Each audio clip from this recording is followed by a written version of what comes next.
Jól esik, következő versenyző Gergely Károly. Legtávolabbról érkezett, Londonból jött haza csak azért, hogy részt vessen itt és megnevettessen benneteket, hát fogadjátok nagy szeretettel.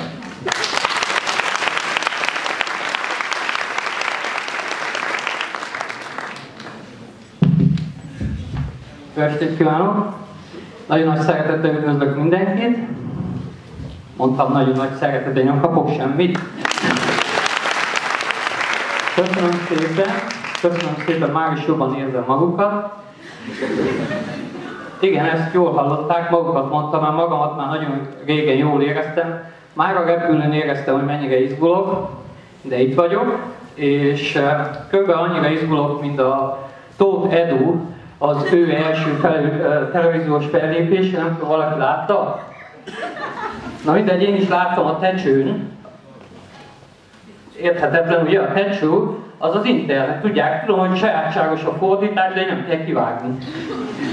Szóval a Tóth Edu az dalogott, és amit mondta, ezt a gyerekkorából hozta magával, de nem csak a dalogását adta elő, hanem a lábmunkája, haver, az sem volt semmi. Úgy mozogott ki valami ismeretlen, jobb, egyenes és bal dolgok elől után szólt, mintha magával Mike Tysonnal lett volna a szorítóba, és a Tyson maga se tudta volna kiütni. Megütni nem tudta volna, úgy nyüzsgött a csávó, és mert ugye, hogyha megy, akkor ki, és nem csak a szorítóból, talán az univerzumból is, az Edu talán le tudta volna győzni a Baumgartner a Félix rekordját, csak visszafele. Szóval itt vagyok, de nem ezért jöttem, hogy erről beszéljek, az Eduról. Mégse csak egy kis kiszerkünde az Edu, hogy róla beszéljünk.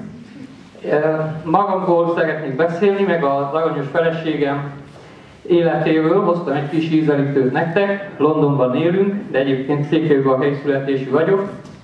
És az egyik este, mikor hazamentem, akkor ugye egy ilyen 31 néhány éves rutinnal kanalazom a levesem, de ő ezt a nagy rutint is meg tudja állítani egy nem várt bejelentéssel, de még mielőtt kezdenék ebbe a történelembe, beszúrok ide egy kis adatot, mert kell az összképhez, majd a végén meglátják, mint kapkos, salátás, bableves után a túrós palacsinta. Szóval az van, hogy a várostól nem messze édesapámnak van egy kis földterülete, és azt gondoltam én, hogy majd később valamikor oda szeretnék egy ilyen kis farmot létrehozni, tudják, lovakkal, tehenekkel, kacsákkal, tyúkokkal, kígyó, béka, meg egerek nélkül.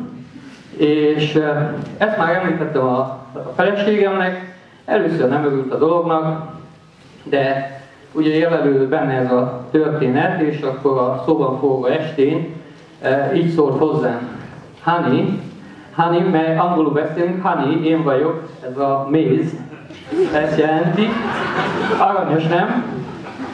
Azt mondja nekem, honey, és forgalok egy kis pénzt, és veszek egy fiú, meg egy lány tehén. Mondom, hogy eleve problémás a dolog, mert nincsen lány tehén, de maradjunk, tekintsünk el a dologtól, és közben örülök titokba, hogy felzárkózott hozzám a gondolatba, ami a farmot illeti, de mondom, hogy nem érdemes fiú tehenet venni. Én ugye emlékezetből beszélek, mert szakképzésem ehhez nincs. Tudják, az a szakképzetlen paraszt vagyok, mert van a szakképzett is, tehát az a másik. És mondom, hogy nem érdemes a fiút etetni, azt mondja nekem, hát de honey, hogy lesz akkor baby? Hát mondom, az úgy szokott történni, hogy én tudom a dolgot, hogy kint a mezőn, ebédszünetbe, vagy naplementével romantikus séta hazafele, egy kapu alatt megtörténik a baj, és akkor lehet várni a bébit. Na, erről a baby dologról egy másik dolog közben van idejük, elmondhatom, mert valami eszembe jutott egy másik történet. Nem sietnek se van? Szóval ezt is úgy hallottam egyébként, csak ez nem tehenekről, szóval ez lovakról szól. A gazda a falun elviszi a kancát. Időben már a 2 éves gyerek megszületik, már el van ígérve 200 teve fejébe, vagy valami ilyesmi a feleségnek. Na ez is meg van befejezettük a legénynek tetszik a dolog, mindjárt rajta is van, a dolgon góbálkozik, de a leány nem akar megállni. Elfordul, elszalad, visszavezetik, betartsák, megint biztatják, ez az egész olyan már, mint egy hobbi forgatás, tehát egy egész stáb dolgozik a dolgon, a lány nem akar megállni, hát van ilyen nem, a lányos állnak, meg mindenkinek nem. Szóval nem akar megállni, elbaszakodják a délelőttöt, elfogy a türelem, a gazda azt mondja, magáról megfeledkezve, vagy éppen nem, azt mondja, na elég volt, indulatosan elég volt, hagyjátok abba, hazaviszem, és csinálok vele valamit én. Ugye? Szóval, volt már ilyen a történelemben, hogyha arra gondolok, hogy valahogy a kentorgok is megszülettek, ugye? Vagy egy tökéletes a gazda, mert abból is van elég. De visszatérve a szarvasmarhára, azt mondja, velem vannak még? Ezt mondtam, hogy csak valami be fogok szólni.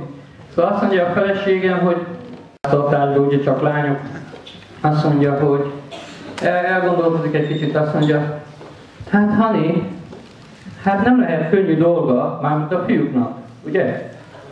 Itt meg én nem értem a történetet, mert nincs előttem a kép, hogy hazamegy a lány, és azt mondja, hogy Hani, vennél nekem 4 új csukát? Ugye? Mert a régi az elkopott, vagy az, hogy hazamegy és azt mondja, hogy Hani, tetszem neked? Igen, drágám, tette. Észre sem vetted az új frizurám. Ó, de hogy nem, nagyon aranyos vagy. Szeretsz még? Ugye, marhákról beszélünk, nem magamról. Azt mondja, szeretsz még? Ó, persze, drágám, szeretek. Akkor miért tegnap is a Maris mellett legeltél így délután?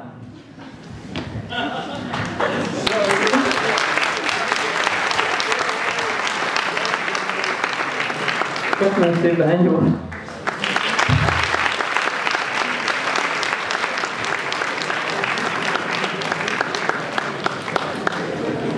Köszönjük szépen, ez volt a Humorfesztivál előválogatója Székelyudvarhelyen.